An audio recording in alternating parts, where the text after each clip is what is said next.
Welcome to the Banker Lamp. Please enjoy the video. You begin by confirming essentials. Google Pay installed and the mobile number matches your bank record. Once done, open Google Pay and sign in with that number. You need net banking access or the bank's official app ready. This replaces the debit card route.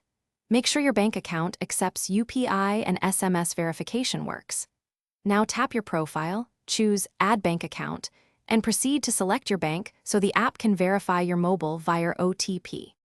Once Google Pay verifies your number with an OTP, you'll be prompted to set a UPI PIN.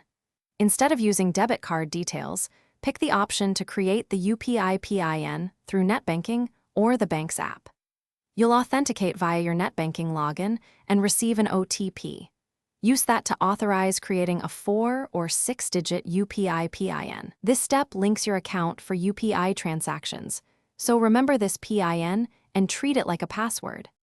After creating the UPI PIN, Google Pay finalizes linking. You'll see your bank account listed. Do a small test send or request of Rupee 15 to confirm flow and PIN correctness. If verification fails, make sure your mobile number is active on the bank account and retry the OTP. Sometimes waiting 5-10 minutes helps.